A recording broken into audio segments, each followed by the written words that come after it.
It's Boom 103.9, Philly's hip hop and R&B. You never know who's gonna stop by that Kicks USA studio. Live hand clap for Vic Mensa in the building. Yeah. Yo, what up? Vic, what's going on, man? What's happening? What's going on? Everything good? I see you got the reverse single moving out here in these streets. Everything is all well, man. Life is a blessing. I got my new shit coming out on Friday of next week. Hooligans. Hooligans. Now, any features on there that we need to know about, or is this all you?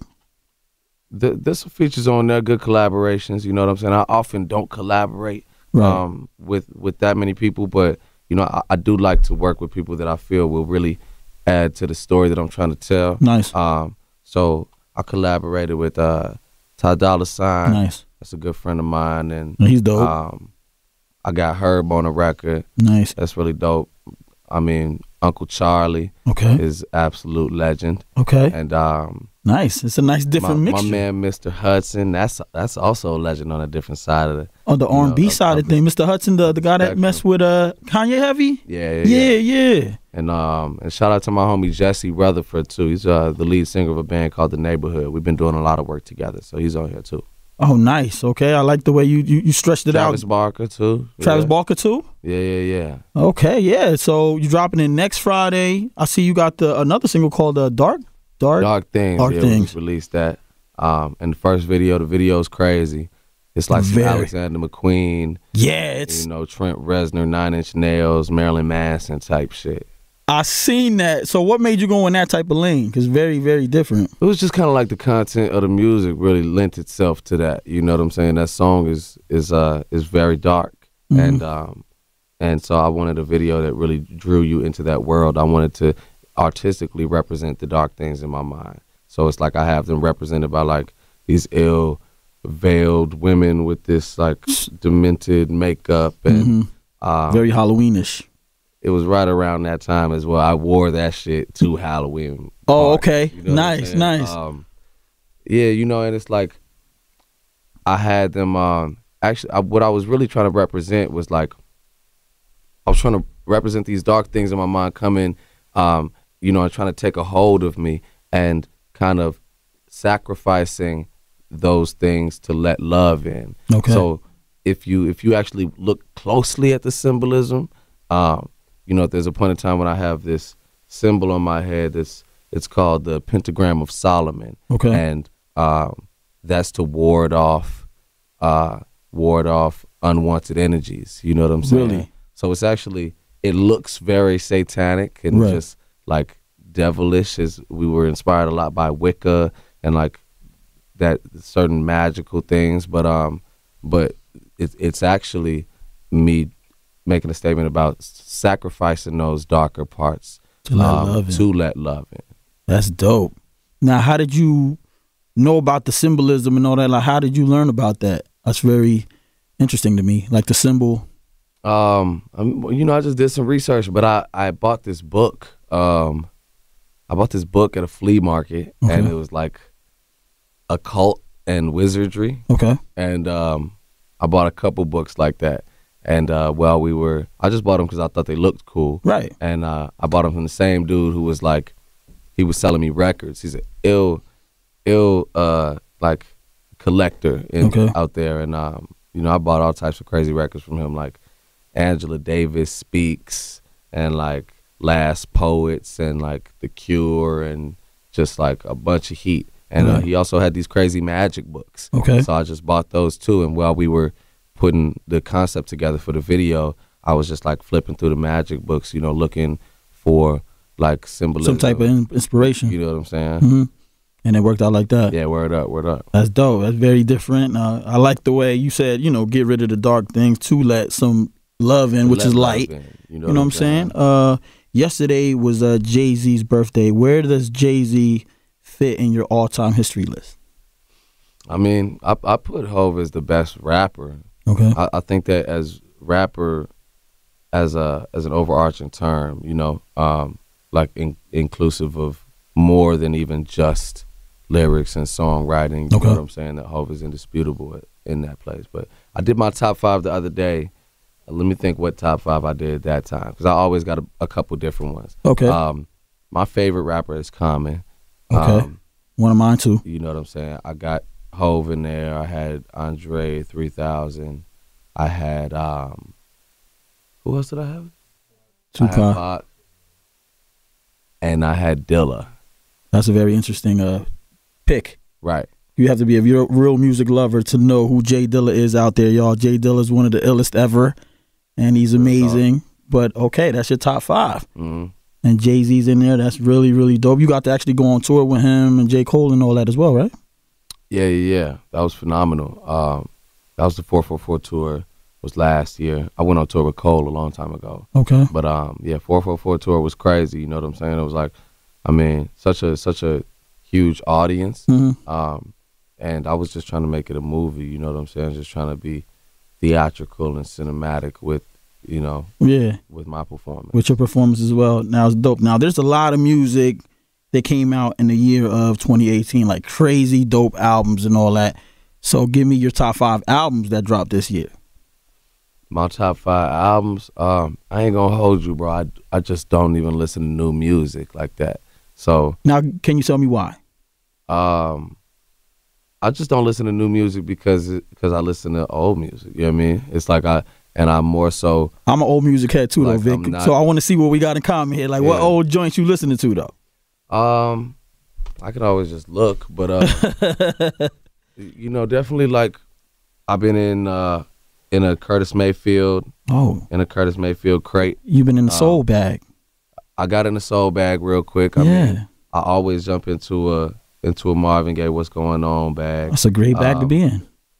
I was also listening. Really, I've been listening to Joni Mitchell more than anything else. I've been listening to Joni Mitchell Blue. Okay. Talking about her. I've been listening to Bruce Springsteen, Nebraska.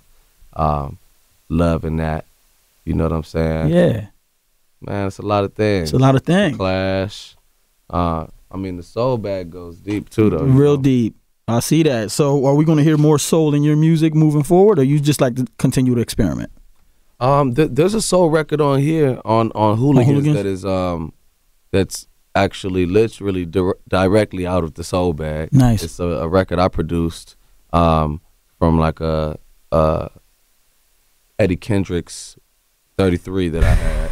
Wow. And it's great. I can't wait to hear that. On the needle, it's got all the cracks and pops. You know what I mean? You kept the true essence of it. Yeah, chop it up real quick. You know. I didn't know you make beats, Vic. Yeah. How long you been making beats, bro? I've been touching the beats for a long time. I mean, I've been touching the beats probably since like I was about 17, really 18 or something. Okay. But you know, how often? I've produced records on like pretty much everything that I've ever put out. Right. I just never like focused in on really being a producer like that. You know what I'm saying?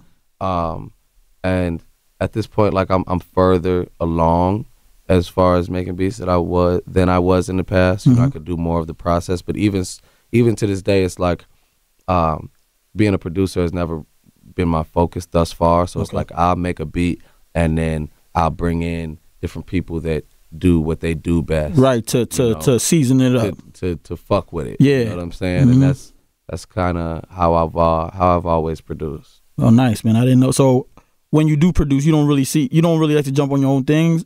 I mean, your own beats, or you just keep it in the tuck? It was just more of a hobby? No, neither. You know what I'm saying?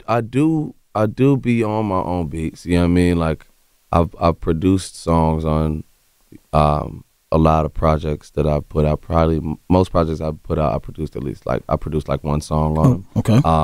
But I just don't be like, yo, I make beats too. Yeah, all OD with it. And it's like, you know, it's like some people like to like take credit for everything and be like, well, I did this, I did that. Right. You more low key with it. You know what I'm saying? I was doing the credits literally for my thing yesterday, and it's like the first song on the project. It's called "Dancing in the Streets." Okay. And, it's like a revolutionary type energy. It starts with a Black Panther quote, and so I had the idea for that song, and then the music for the beat came from David Bowie sample I was listening to, and I brought it into the studio. Okay. And I showed the guys the sample, and I was like, okay, replay this. Right. Let's do some drums like in this type of bounce. About this tempo. And so it's like I could say that it's just produced by me, and then be like, and then forget all them work for hire, or just say it's just produced by me. I could say that because the main thing of production is, first of all, like having the space, the musical progression. Right. You know what I'm saying? I could say it's just produced by me, but I'd rather just bring my homies in. It's not a thing like that to me. You know what I'm saying? Now I'm looking forward to hearing that. Now, when you in the studio, like making your music, or are you the type of artist that likes to record the behind the scenes so you can see it later what space you was in when you was recorded that, or you want no cameras in there? I would like to record the behind the scenes. I haven't been, though.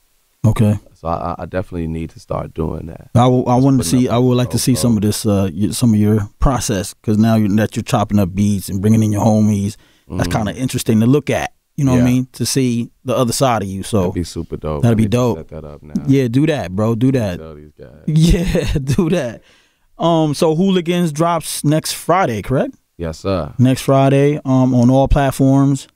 Each and every one of them bitches. Heavy, as they should. Now, how many joints is this EP? 5 to 7? I think it's 8 songs on there, 8? technically. You know what I'm saying? It's got the song Reverse with me and G-Eazy on there, which I kind of consider it in my mind as like a bonus track, because I made that like separately from all the rest of these. Okay. But it is 8 tracks. You know what I'm saying? I think like the whole ideas of EPs and albums, I mean, that's all like industry record label stuff. You know what I'm saying? Right. What does that really mean to the kids, and what does that really mean to music's consumer these days? You know what I'm saying? Niggas be having their like what we used to call mixtapes. Right. You got this number 2, blank blank number 3, blank blank number 4. But now number 4 is the one that you're gonna consider an album. And then a 7-song thing could be an album, but then the EP, it's like, it's weird. You know what I mean? What does it really mean? I don't know, bro. It's all on the same platform. It's not the same way as like when we was getting mixtapes and we was literally buying tapes from a nigga at school. Right. You know what I'm saying? Like it's not the same thing. And so I just I called it an EP because I didn't consider it in its creation to be like my sophomore studio album. Okay. That's not what I intended to do, because this is kind of like tied into another project that I'm doing, which is like a punk rock album. Okay. Very eclectic, I see. You know what I'm saying? That is going to be coming shortly after Hooligans. Okay. And so together I'm kind of creating a world with those. I'm looking, and that's what, top of the year type? Yeah, like the spring. Springtime? Bad, man. Well, pull back up. We're going to talk about that EP when that drop. Bet them up. Bet. Go ahead and let everybody know your Instagram and your social media so they can link you up. Yeah. Follow me at Vic Mensa on everything. On God. On word, man. Appreciate you stopping by the way, homie. I love.